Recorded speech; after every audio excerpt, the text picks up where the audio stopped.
Let's talk about live tells at the poker table. Welcome to Bonesaw Poker. I'm Brad. Let's get into it. Okay, we got two tables up. It's kind of early in the morning. Hopefully, we can keep two tables going. And we're going to talk about live tells at the poker table. And, start my timer. We're going to do 20 minutes of poker. There we go. And I got kind of little notes here. All right, so we'll discuss the hands that we're playing as we go, and then talk about our subject. And our subject is live tells, and King 3, we're going to fold that. So one of the live tells that I look for right off the bat is the pre-flop, and especially to your left. To your right, it's not quite as important because they're going to make their decision one way or the other, and you'll know that decision. But if you look left, which is important in poker, and like not the last time I went, but 2 times ago, there was a guy about my age. I was in the 3 seat, he was in the 7 seat, and if he wasn't going to play his hands, he had his cards cocked and ready to throw into the muck. He was just waiting to get rid of them cards and go back to his phone. So it's good to know because he also 3-bet, not a lot, but more than the average player. So if you see that he has his cards laying on the felt, well, you know he's interested in playing, so it might be a 3-bet. That might change how you want to enter the pot. You may want to 3-bet yourself to discourage him or make him just overcall. Or if you got a pretty marginal hand, you got to decide whether you want to risk him 3-betting you and just kind of make your decisions there. It's not saying that you have to do one thing or another, but it just gives you more information to decide how to play your hand. And that one, if you look around and pay attention, sometimes you'll be able to pick up on that. Now, most players are just splashing around at the 1-2, and they don't really have a pre-flop tell. And another one pre-flop is if they start kind of like looking at their chips, or where you can just, you're looking for them to show interest. And sometimes they're going to be looking at their chips, or they're going to start looking at chip stacks of people that stayed in the hand ahead of them. That one's not as nearly as common, but if you're paying attention, pay attention to those kind of things pre-flop. Now, in my notes, I have looking interested, looking not interested. Now, pre-flop, I think looking interested is a real tell. Post-flop, you get a little bit of, if you remember from the movie Rounders, it's been a while since I've seen it, but where Matt Damon's narrating about when they're playing against all the recreational players in that one scene, and where people are trying to act the opposite of what they have. If they're weak, they're trying to act strong. When they're strong, they're trying to act weak. And I think you do get some of that post-flop. So some of that post-flop is an opposite. So if they're looking interested, they might be doing that to try to keep you from betting so that they can get a free card. Or, they start cutting out some chips. Cutting out chips a lot of times, they look like they're trying to show strength. And oftentimes it's just a ploy to get you to just check it. They're looking for a free card. And so on that, I tend to, if I think it's a fake tell, I'm definitely betting, and I might even size up now. Because if they're a bit inelastic where they know they're going to call, but they'd rather get it for free, instead of half potting it, maybe 3/4 pot it. And, if you have value. So that's another one.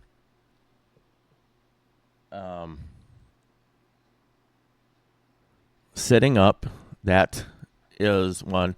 It's almost like they're sitting up and scooching their chair up at the same time. And I seem to notice this more when I'm not in the hand. I don't know why I don't notice it as much when I'm in the hand.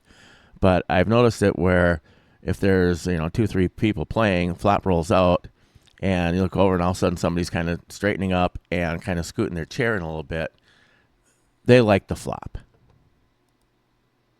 And that one, I think is it's a fairly accurate tell. I don't think that's a fake one.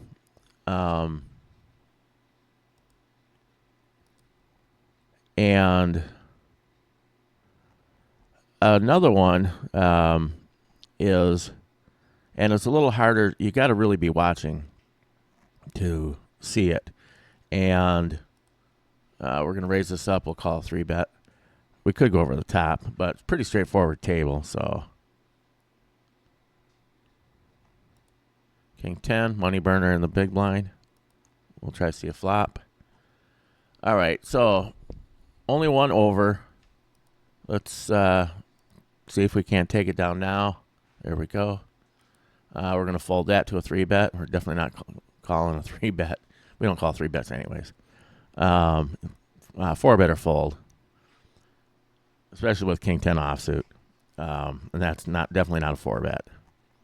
So another one is, and when you're playing live, there's a lot going on. There's people to look at. Is when the flop rolls out. Now, if you can train yourself to look at your opponents instead of the flop the second it comes out, which is hard to do. I still don't do this very well. But a tell is, and it's an honest tell, is the flop rolls out and your opponent looks at their chip stack. It's a psychological reaction to them being happy about the flop. And so that can very much help you, because if you whiff the flop and they're interested, you can put, if you're, there's interesting. If you are drawing, that helps, because if you hit your draw, then your implied odds are probably there. And if you completely whiff, that's just let it go. They hit. So play accordingly. Just because they're happy doesn't mean you fold. Because like I said, the nice thing about it is if you're on the flush draw and they like what they have and you hit that flush, then the implied odds, I'll put a link to the video for implied odds. Then the actual implied odds actually are there because they're probably going to hold on. So that's another one. And that's a pretty honest tell. But you have to train yourself to money burner in the big blind. We're going to raise this up. We're not going to call 3-bet with it.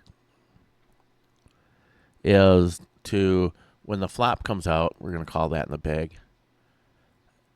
We're in position. We're going to bet it. I like to bet paired boards in position. And we're going to continue our aggression. Actually, this really should be a check back because we whiff completely. We're going to go over top, and then this hand is done. Let it go. And this is a bet fold. We're not putting any more money in this pot. Yep. All right, we're going to 3-bet this one. We'll call a 4-bet. I'm not going to call a jam with it being offsuit. Okay, here's another one, and this one can break both ways. And that is playing out of turn. Now, on my, we're going to play this. We're going to 3-bet that. 3-bet bigger out of the blinds. You're you're out of position. You wouldn't mind just picking up the dead money now and just call it. And it helps lower the SPR if you hit as well. There we go. I'll show them one. There's a reason for that. I'll do a video sometime on that one, on why sometimes I show and sometimes I don't. Ace-2, we're going to let that go. All right, we got top pair, no kicker on a very disconnected board. Streets of value. If we bet now, we should get a call if he has any connectivity. So let's bet now. We'll probably do a bet check line on this one. Now, he probably doesn't have much, okay, but if he has an ace, a face card, you could argue that this was a check. And if you watch my streets of value, I'll put that one down in the notes as well.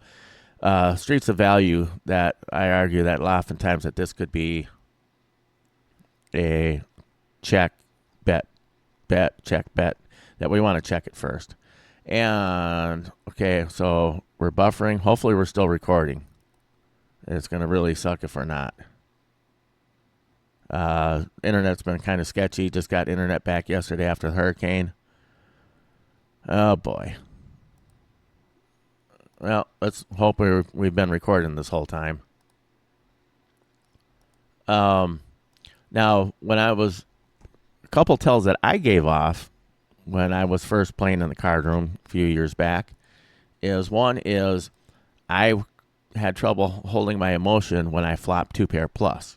Like if I flopped a set, I had an issue of getting excited and playing out of turn.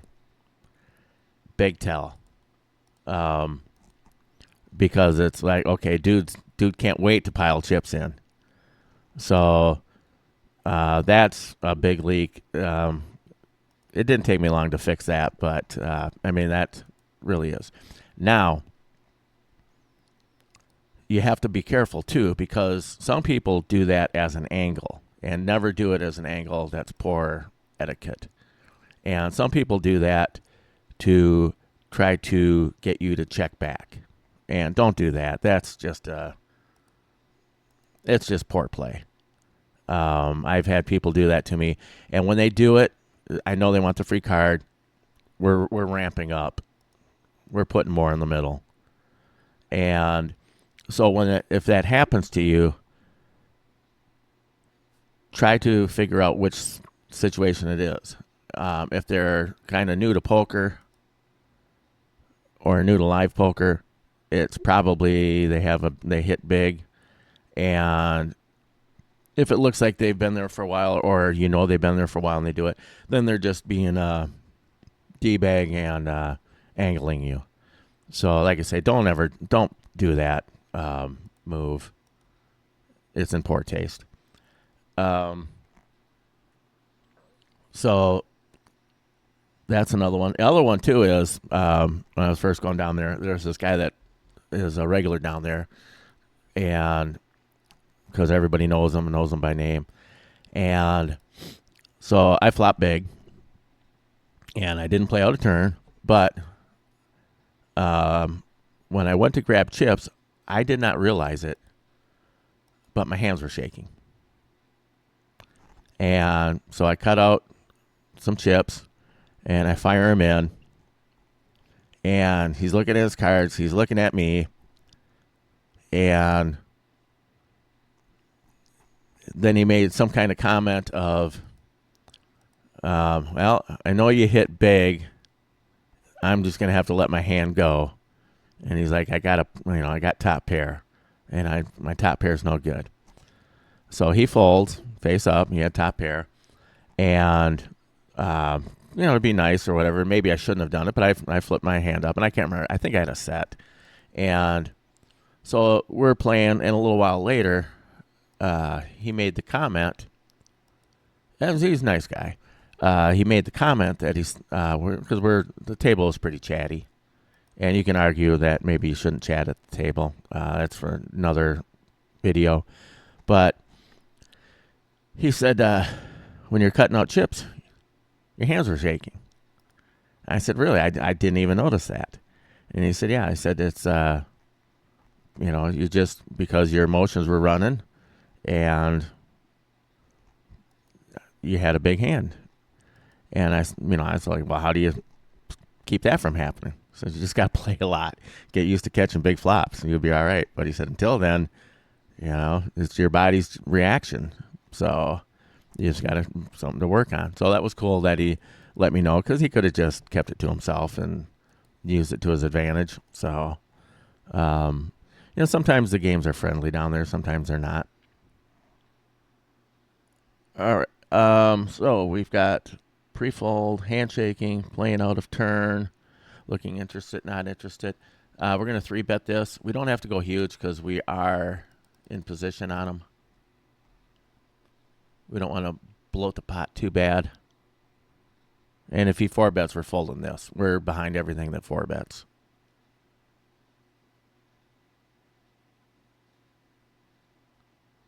Yeah. That's an easy fold.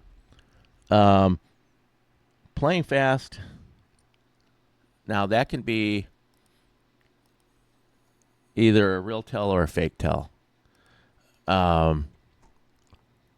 If they seem kind of new, if they can't wait to get chips in the pot, like they call your bet right away, it's probably legit. Now, if they're not new, it's usually they're full of it. So, and that's on a raise. If they raise you, they seem like they can't wait to get the chips in on a raise. From my experience, and you can definitely disagree with this one, and if you do, put it in the comments and subscribe and like. Queens, we're going to 3-bet this. We'll call a 4-bet because we want to see whether an ace or a king hit, because then we're behind aces, kings, and ace-king. So if we don't catch the 2 overcards, we're good. We're not calling a jam. Yeah, we should call a jam there. All right, so if we bet, he knows we have a pocket pair. But I like to 3-bet, C-bet. That's my style. You can argue with whether or not that's any good, because we're really tipping our hand. Not the best card for us, but does that really... So we want to do a bet, check. Let's do a bet, check. We're in position. If he goes over the top, we're going to let it go. He's only going over the... worst card ever. Here it comes, and we're going to fold. Yep.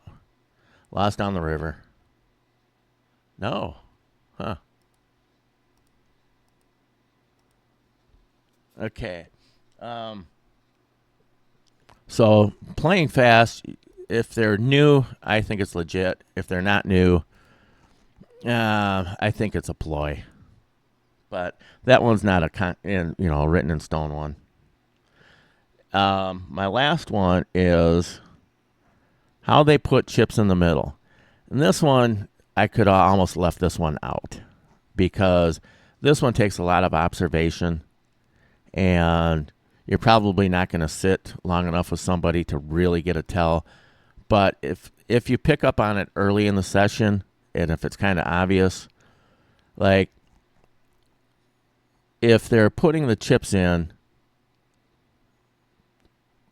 kind of forceful isn't the right word, but kind of like with confidence versus not confident. It's you really have to pay attention. Like I said, I probably could have left this one out because this one's tough. Is watch how they just pick one player, and when you sit down that you're going to try to do this with, and watch how they bet, and then if it gets to showdown or they show the cards or whatever, you get the information. See how they bet when they have it versus when they don't. Is there any difference? Now, if they're just splashy players, there probably isn't any difference. You could argue that it's the other way around. But just something different to look for. And really pay attention to everything at the poker table. Stay off your phone. I mean, they're giving you a ton of information. Take it. If you're on your phone the whole time, you're missing out on just a ton of free info. So we're going to sit out on this one. Our time's about up. And we'll sit out over here. So that's 20 minutes of playing, talking about live tells. Put down in the comments anything you agree with, disagree with. And there's our timer. All right. Thanks for watching. That was 20 minutes of poker for Bonesaw Poker.